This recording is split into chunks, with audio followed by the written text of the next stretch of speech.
Hola, buenas tardes. ¿Qué tal? ¿Cómo estamos? Bueno, yo primero tengo que dar las gracias a todos los que habéis venido para escucharme. Tengo que dar las gracias fundamentalmente a las compañeras que han inventado estas jornadas, este seminario. Y que tengo que decir que aunque la Semana Santa ya ha pasado, realmente para mí esta ha sido una semana de pasión.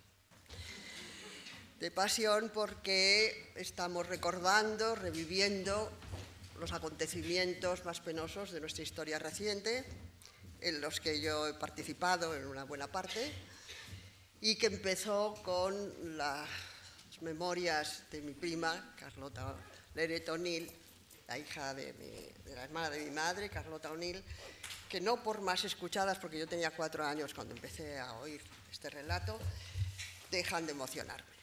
Y porque, después de todos los otros temas que se han desarrollado esta semana, preparando esta presentación para vosotras, pues he vuelto a repasar todos los trabajos, los acontecimientos y las pasiones que vivimos en aquellos años en que creamos Vindicación Feminista. Y el proyecto, decía en este momento Raquel, bueno, fue un proyecto realizado. Podemos decir que prematuramente terminado, pero que llegó pues, a lo máximo que podía esperarse y que podía pensarse que podía hacerse en aquel momento. Carmen Alcalde y yo empezamos a pensar en hacer Vindicación Feminista cuando a mí todavía no se me había quitado el olor de la prisión de Yeserías, donde había estado casi un año. Estábamos en la primavera, bueno, verano del año 75. El dictador se estaba muriendo, pero no acababa de morirse. Y la persecución, los latigazos, los últimos coletazos de la persecución contra todo disidente antifranquista eran terribles. Lo digo porque los viví en aquel momento. Sabemos que el 27 de septiembre del año 75 todavía fusilaron a 5 hombres, 2 militantes de ETA y 3 del FRAP, y que se había batido contra todo disidente durante todo aquel verano hasta el otoño, en el que, bueno, supuestamente se acabó la dictadura y empezó la transición. Pero nosotros empezamos a pensar en el proyecto de Vindicación Feminista en junio del 75. Yo hacía pues 8 días que había salido de la prisión de Yeserías, aquí, que era entonces la prisión de mujeres. No teníamos ni un céntimo y además yo tenía 3 procesos pendientes, estaba en libertad provisional de 2 de ellos. Mi hija también tenía un proceso pendiente en otra libertad provisional. Tenemos en cuenta que aquel año, cuando murió Franco, éramos 25.000 los resistentes políticos que estábamos en libertad provisional. Y otros 5 o 6.000 estaban en prisión. Y además, a pesar de que yo había cursado la licenciatura de periodismo, la represión no me permitió sacar el título y eso sería muy largo y como esta mujer me está dando ya prisa, pues voy a contarlo a toda marcha y por lo tanto no podía dirigir la revista Vindicación. Carmen Alcalde era periodista, tenía su título y ella podía dirigirla, pero hacía falta otro carné de prensa que era el de la subdirectora. Así fue como afortunadamente conocimos a Marisa Híjar y la tuvimos con nosotras pues hasta que murió muy prematuramente. Pero con estos mimbres teníamos que hacer un cesto que era la revista Vindicación Feminista. Una revista en papel couché de 220 gramos, con portada en color y de 64 páginas. Esta es la primera, el primer número. Ay, Dios mío, ahora yo tengo que apañarme con esa técnica, si quieren, ¿verdad? Para que la vean ustedes más bonita ahí en la pantalla. Para mí más bonita está en papel, pero ahora dicen que eso es viejo, que eso ya no se estila. Portátil bloqueado, ¿ves? Ah, bueno, es que tú eres más joven. Claro, este es el asunto.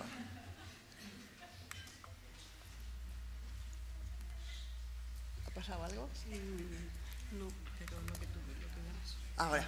Ahora sí ha pasado, ¿no? Ah, bueno. Entonces, bueno, yo pensaba que esto iba a ser más entretenido para ustedes, pero seguramente es más aburrido. Aquí tienen esta revista. He traído unos cuantos ejemplares para enseñárselos y los he repasado yo esta mañana y bueno, pues ya no lloro tanto porque soy mayor, pero ganas sí que me han dado. Les voy a explicar brevemente la génesis de la revista. Nosotras, primero, Carmen Alcalde sobre todo, muy relacionada con el mundo del periodismo. Yo, como ha dicho Raquel, me ganaba la vida y podía comer, aparte de todas las actividades otras que ha mencionado, gracias a que tenía el bufete de abogada. Ella estaba muy relacionada con el mundo de la prensa y de la prensa sobre todo, y literatura, y entonces reunimos el plantel de periodistas jóvenes en aquel momento, algunas empezaban, Rosa Montero tenía 19 años, que quisieron colaborar con nosotras. Quisieron colaborar, pero hicimos una revista profesional, es decir, pagamos todas las colaboraciones. Pagamos la imprenta, pagamos el papel, la tipografía, los viajes. Al principio nos instalamos en el pequeño espacio que quedaba en mi despacho profesional, en la calle Roger de Flor de Barcelona, pero después fue necesario encontrar otro piso cercano y pagar el alquiler. Y la luz y el teléfono, claro está, y el papel y la impresión. Y para eso, de la financiación de la revista, me encargué yo. Bueno, soy una quijota irremediable porque me encargué naturalmente de la parte más dura, más difícil, casi insalvable. Cuando comenzamos la revista no teníamos ningún dinero. Pedimos, mi compañero de entonces, el periodista Eliseo Bayo y yo, pedimos 2 préstamos de 500.000 pesetas cada uno a una caja de ahorros, que teníamos que ir devolviendo naturalmente con intereses. Pues bien, cuando publicamos este primer número, habíamos gastado el 1.000.000 de pesetas y no nos quedaba nada. Pues a partir de aquí publicamos 30 números, publicamos 29 más. Ese milagro ni siquiera no sé cómo explicarles día por día cómo lo realicé. Por supuesto, pedimos más préstamos. Marisa, hija, sobre todo, ayudó económicamente todo lo que pudo y su marido, José Torras Martí, también, sobre todo, llevó las cuentas, la administración, que también era imprescindible. Pero yo me pasé aquellos 3 años, bueno, 4 años desde que empezamos a organizarlo, pues en un continuo calvario. Le pedía dinero a amigos y a enemigos, a banqueros y a pobre gente, a periodistas, a abogados. Bueno, conseguía naturalmente la 10ª parte de lo que pedía. Manejábamos también una pelota de letras, hacíamos las letras, las descontaba, después las teníamos que pagar al mes siguiente. El caso es que la revista fue un éxito porque no había nada. En el desierto español no había nada. Desde antes de la guerra no se había publicado ninguna revista feminista. Había una serie de espurias revistas llamadas Para la Mujer, como sigue habiendo hoy, claro está, Hola ya existía y otras por el estilo. Pero en el tono y en la manera que nosotras lo pensamos y lo hicimos, no había ninguna. Y yo creo que lamentablemente sigue sin haber ninguna. Pues nosotras no solamente hicimos una revista con los temas además fundamentales, imprescindibles de lucha de las mujeres en aquel momento. Salíamos de la dictadura, me parece que todos los que estamos aquí sabemos lo que fue la legislación de la dictadura, la persecución de toda clase de libertades y especialmente de las mujeres, y por lo tanto había que derrocar aquella legislación fascista y había que iniciar simplemente el camino, pues similar al de otras llamadas democracias europeas. Eso, a pesar de lo evidente, de lo lógico, de lo que el sentido común obligaba, de lo que estar en el concierto de naciones europeas era necesario, no crea nadie que fue ni sencillo, ni fácil, ni rápido, ni tampoco pacífico. Yo en los años 80, cerca de los 90, escribí un artículo para la Universidad de Yale sobre la violencia en los años de la transición. Me pidieron que hiciera un trabajo, estaban haciendo un número especial sobre la transición española, que hiciera un trabajo sobre la violencia contra la mujer. pero yo les pedí que me dejaran ampliar el tema y hacerlo, en general, la violencia. Yo no tenía un equipo demasiado grande, mi compañera Elvira Siurana, que siempre estaba trabajando conmigo, y otras, pues, hacían su labor de documentación y de búsqueda de datos. Las compañeras del País Vasco, María José Urruzola, sobre todo allí, pues también me ayudaron. Y a base de esta labor de reconstrucción de datos y de acontecimientos, saqué que en los años entre el 75, pongamos finales del 75, 76 y 82, yo sitúo esta fecha porque es cuando el Partido Socialista gana las primeras elecciones y parece que ya se han calmado un poco los cuarteles en España, yo saqué en aquel momento 283 asesinados por las fuerzas fascistas, en las calles, en las casas, en los despachos de abogados, en los cuarteles y en las comisarías y en la cárcel. Pues bien, ahora mismo se acaba de publicar un libro, creo que el título es La transición sangrienta, y le pido perdón al autor porque no me acuerdo en este momento el nombre, que acaba de descubrir que hubo más de 500 asesinatos.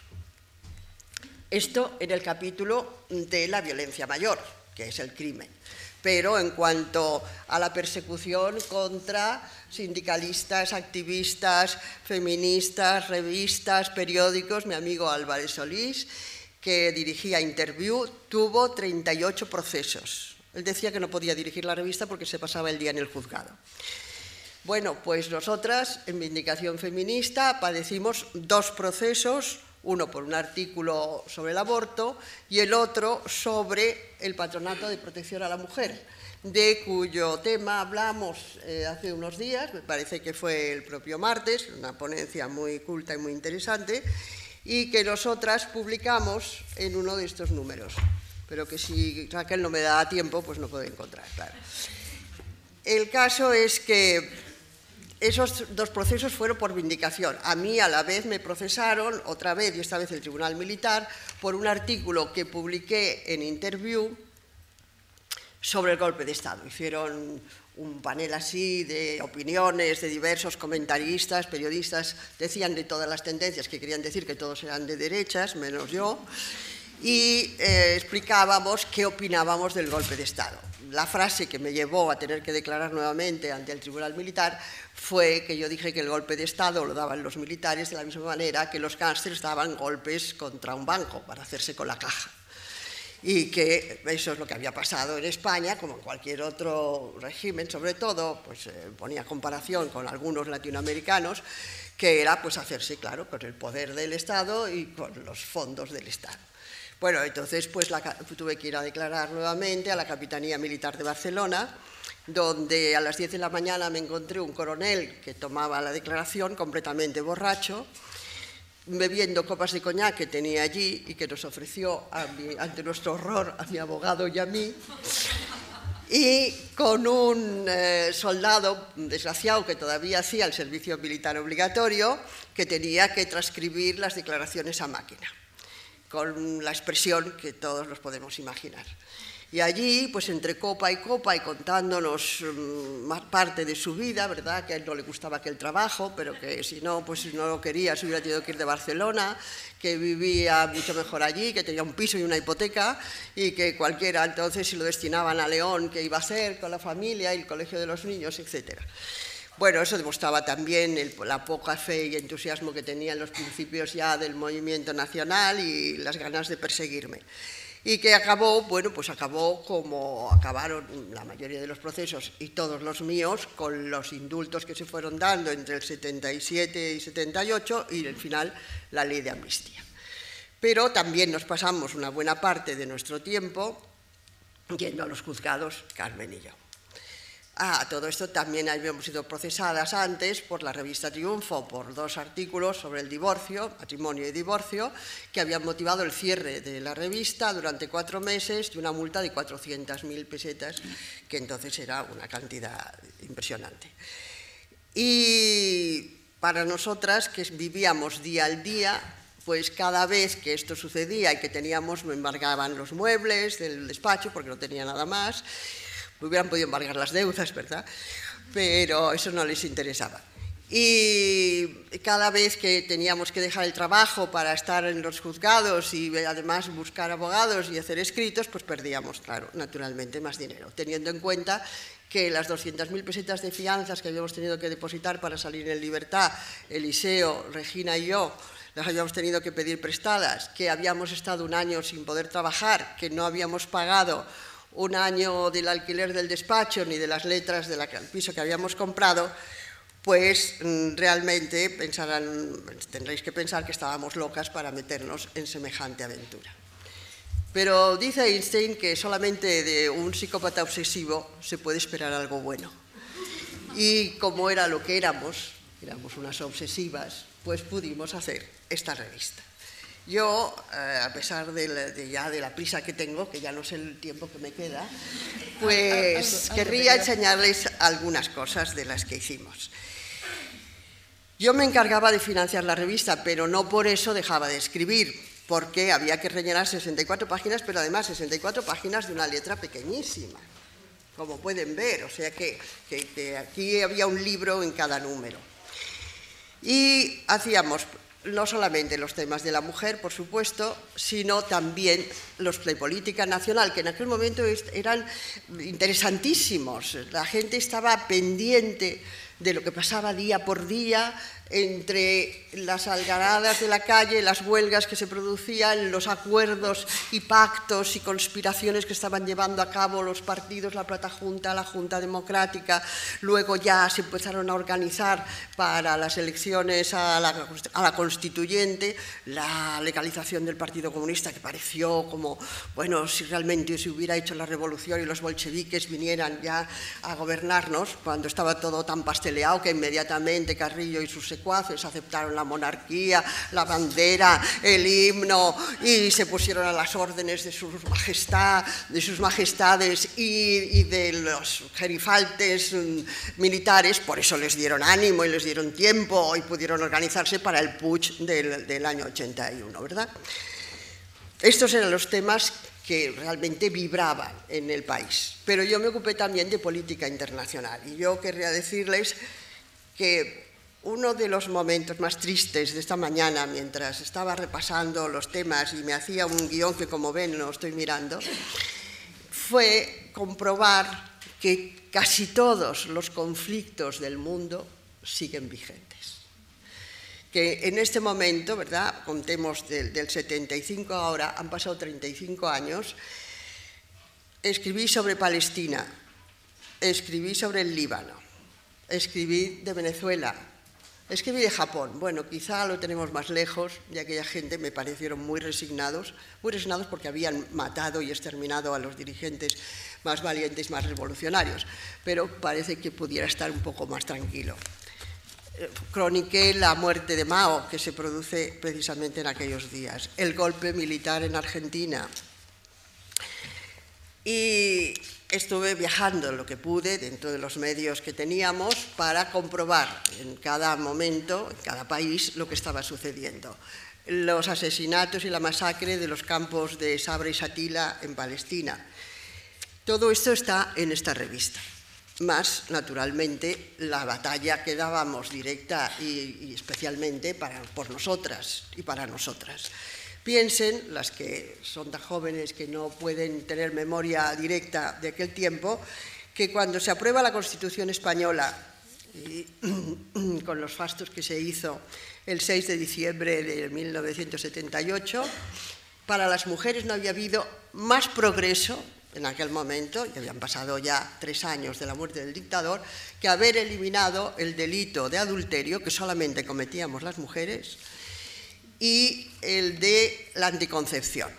No se permitían ya tomar la píldora. Pero todo el resto de la infame legislación fascista, y que es tan larga que no puedo exponeroslas, pero que supongo que por lo menos los especialistas la conocen, estaba vigente.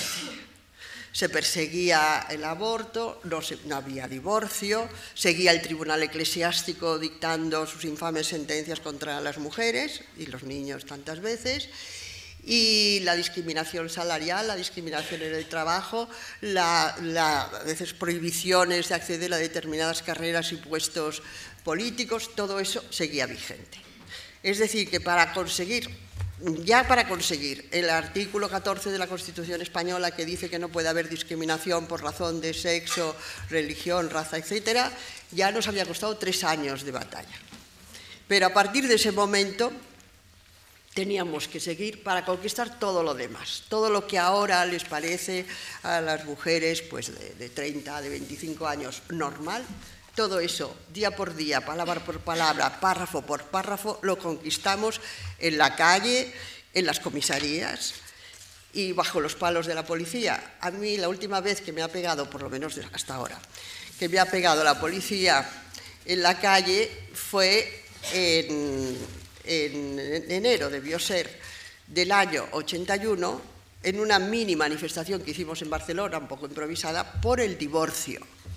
Por el divorcio. Una ley de divorcio, además la primera, que era pues restrictiva, es represora todavía, etc. Y en julio de ese mismo año iban a legalizarlo. De modo que la batalla era continua, permanente y durísima. Pero realmente yo lo que les tengo que decir es que para mí la peor batalla de vindicación fue conseguir ese dinero que les decía al principio. Me levantaba a las 8 de la mañana, cuando había podido dormir, pensando a quién iba a pedirle el dinero para pagar el número de aquel mes. Porque cada número valía 1 millón de pesetas. Hoy día, bueno, 6.000 euros, ¿verdad? Pues son una cantidad apreciable. Muchos no los ganamos cada día. Pero entonces era realmente, pues, parecía casi imposible que los consiguiéramos. El caso es que, como les decía antes, la revista tuvo mucho éxito, porque primero empezamos publicando 20.000 ejemplares, que ya era un disparate, 20.000 ejemplares mensuales. Busquen hoy por el país qué revista feminista publica 20.000 ejemplares mensuales. Pero fuimos subiendo la publicación, después fuimos a 25.000, luego a 30.000 y llegamos a 34.000 ejemplares mensuales. Pero no teníamos publicidad. No teníamos ni un céntimo de publicidad. Nadie nos quiso dar publicidad para la revista, pagada. Al principio publicamos unos cuantos anuncios de prueba con los que nos engañaron, que no nos pagaron. Y eso suponía que, como de todas maneras había devoluciones, si publicábamos 20.000 ejemplares nos devolvían 5.000. Y si publicábamos 25, pues nos devolvían 7.000. Y cuando publicábamos 34.000 nos devolvían 10 o 12.000. Y esos 10 o 12.000 ejemplares que nos habían costado, por lo menos a mí, parte de la piel y la sangre diaria, se tenían que destruir. Se tenían que destruir porque no podíamos almacenar 10.000 ejemplares, 7.000, 5.000 ejemplares mensuales. Y pueden imaginarse lo que suponía emocionalmente ir a la distribuidora, porque íbamos para comprobar que no se destruían más y que no nos quitaban nada de lo nuestro, que se manchaban con una tinta, se ataban con unos cordeles y pasaban por una enorme guillotina, y se cortaban e iban al almacén de papel a fabricar papel. Esto mes tras mes. Y cada vez que nos devolvían estos ejemplares teníamos una pérdida.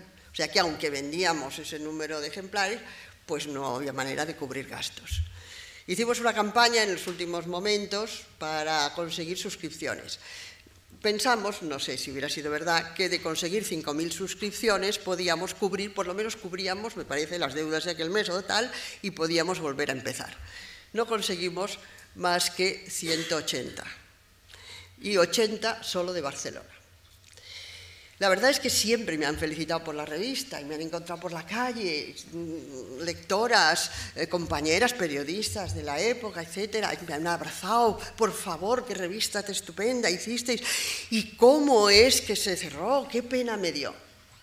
Y la verdad es que yo no sé qué cara poner, ¿no? Porque si me enfado, pues dirán qué antipática eres, cosa que ya lo dicen habitualmente.